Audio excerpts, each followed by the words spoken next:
Guys, welcome back. आज की video start करने से पहले एक छोटा सा मैसेज। अगर आपको मेरी वीडियोस थोड़ी सी भी यूज़फुल लगती हैं और आप चाहते हैं कि मैं ऐसी वीडियोस आप लोगों के लिए और बनाऊं, then please don't forget to subscribe the channel and share the videos with your friends, relatives as maximum as you can. Thank you so much. So let's start today's topic, which is production function. Production function क्या है? देखो, आज हम इसके कुछ basic terms discuss करने वाले हैं कि आप लोगों को या प्रोड्यूसर्स को हम क्या देखते हैं कि आउटपुट प्रोड्यूस करने के लिए क्या चाहिए? इनपुट। अब हमें ये देखना है कि कितना आउटपुट प्रोड्यूस करने के लिए कितना इनपुट चाहिए। इन दोनों के रिलेशन को क्या बोला जाता है? Production function. Relation between physical input and physical output is called production function. ठीक है, तो जो प्रोडक्शन फंक्शन है वो एक टेक्निकल रिलेशन बताता है हमें। देखो, प्रोडक्शन फंक्शन को हम किस तरह से डिनोट करते हैं? QX से। किसी X कमोडिटी की हम कितनी क्वांटिटी बना रहे हैं उसके लिए हमें क्या चाहिए? F means factors. कौन कौन से फैक्टर्स चाहिए? L means land, K denotes to capital. तो प्रोडक्शन करने के लिए हमें इनपुट चाहिए। ठीक है, अब कितना आउटपुट प्रोड्यूस करने के लिए कितना इनपुट चाहिए? हमें कितने यूनिट्स बनाने हैं जिसके लिए लेबर कितनी लगाए, और K मीन्स कैपिटल कितनी लगाए। तो ये होता है production function. Technical relation between physical input and physical output.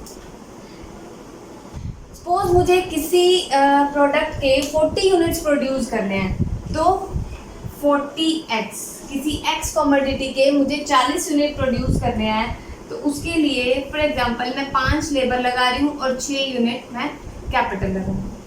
ठीक है, 40 यूनिट प्रोड्यूस करने के लिए मैं 5 लेबर और 6 कैपिटल लगा रही हूँ।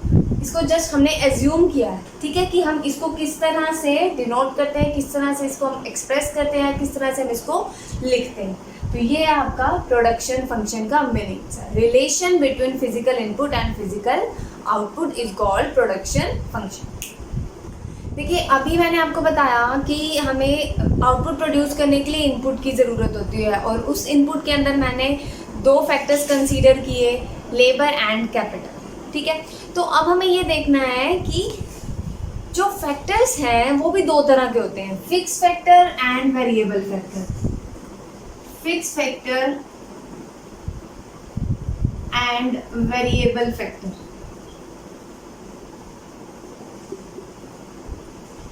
अगर हम बात करें सबसे पहले कि फिक्स फैक्टर क्या होता है, fix factor we do not change with the change in the level of output. जो आउटपुट का लेवल चेंज होने के साथ चेंज नहीं होता।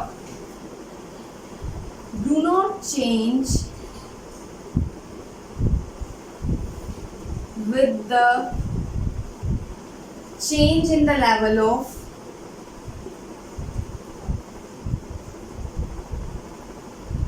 आउटपुट। जो आउटपुट का लेवल चेंज होने के साथ चेंज नहीं होता वो क्या होता है? Fix factor.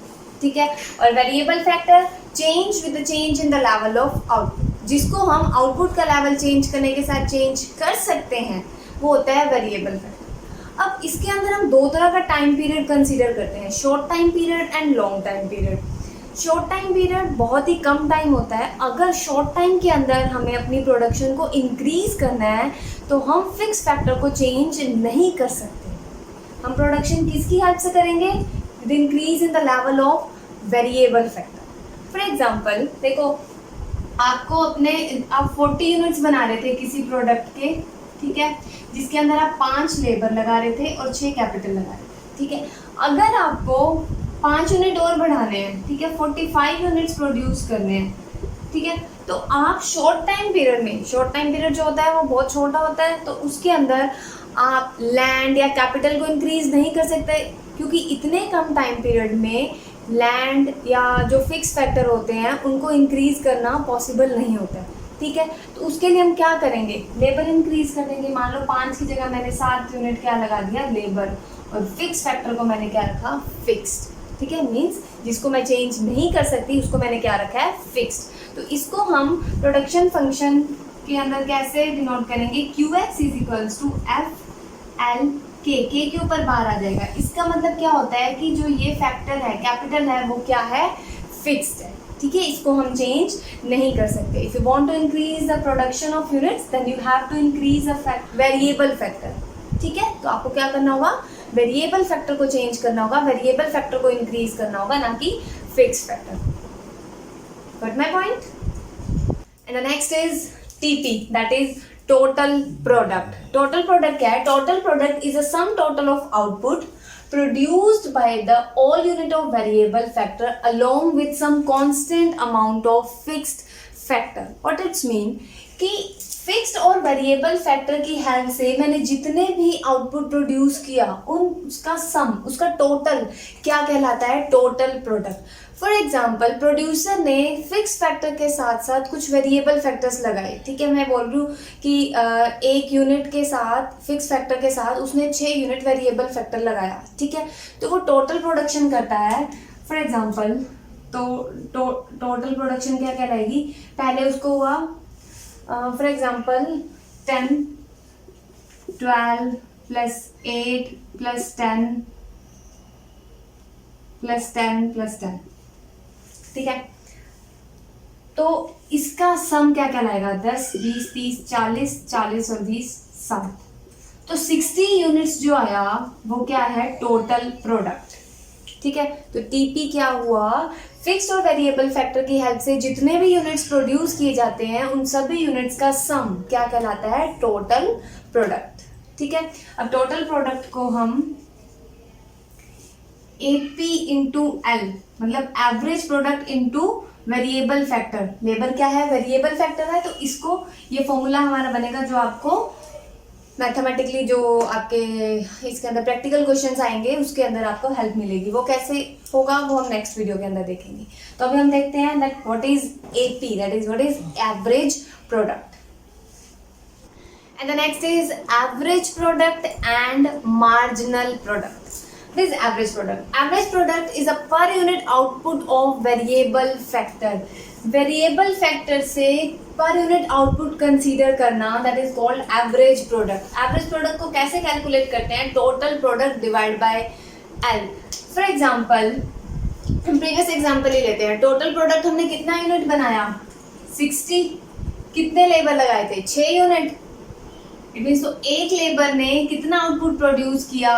10 यूनिट्स। तो 10 यूनिट्स क्या है हमारा एवरेज प्रोडक्ट, मतलब एक वेरिएबल फैक्टर कितना आउटपुट प्रोड्यूस कर रहा है उसे क्या बोला जाता है, एवरेज प्रोडक्ट, ठीक है।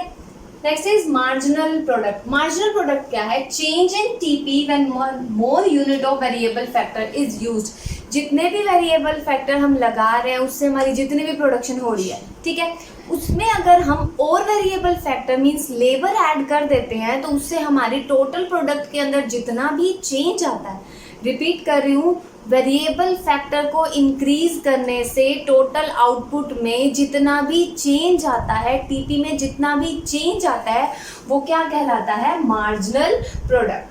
फॉर एग्जाम्पल अब देखो मार्जिनल प्रोडक्ट को हम किस तरह से एक्सप्रेस करते हैं, TPN minus TPN minus 1, N means number of units. For example अभी हम मान लो 6 यूनिट बना रहे थे तो हम इसको क्या लिखेंगे, TP6 माइनस TP6 माइनस 1, इसी तरह से लिखा जाएगा। तो देखो TP6 की वैल्यू हम एज्यूम कर लेते हैं, फॉर एग्जाम्पल 60 यूनिट्स थी, ठीक है, और ये क्या हो गया, TP5 हो गया, 6 माइनस 1 5, और यहाँ पे हम लगा देते हैं 50। तो एक यूनिट और लगाने से कितनी चेंज हो रही है, 10 से। फॉर एग्जाम्पल मैं पहले 5 यूनिट बना रही थी, ठीक है, 5 लेबर लगा रही थी जिससे मेरी 5 यूनिट की प्रोडक्शन हो रही थी। फिर मैंने क्या किया, एक लेबर और लगा दिया, 6 लेबर लगा दिए, नंबर ऑफ लेबर कितने हो गए, 6, तो कितने यूनिट प्रोड्यूस हो रहे हैं, 60। तो एक लेबर और लगाने से कितना आउटपुट प्रोड्यूस हुआ एक्स्ट्रा, 10 यूनिट्स का। तो ये 10 यूनिट्स हमारा क्या है, मार्जिनल प्रोडक्ट। यहाँ पे आपको एक चीज ध्यान रखनी है कि सिर्फ और सिर्फ वेरिएबल फैक्टर को ही इंक्रीज करना है, फिक्स फैक्टर को चेंज नहीं करेंगे, क्योंकि जितना भी हमारा ये प्रोडक्शन फंक्शन का कंसेप्ट जो हम पढ़ने वाले हैं उसको हम शॉर्ट रन के अंदर ही स्टडी करेंगे। मैंने आपको पहले भी बताया था कि 2 तरह का टाइम पीरियड है, short run and long run. But जो हमारा प्रोडक्शन फंक्शन है उसको हम जितना भी इसका कंसेप्ट स्टडी करेंगे वो हम शॉर्ट रन के अंदर ही स्टडी करेंगे।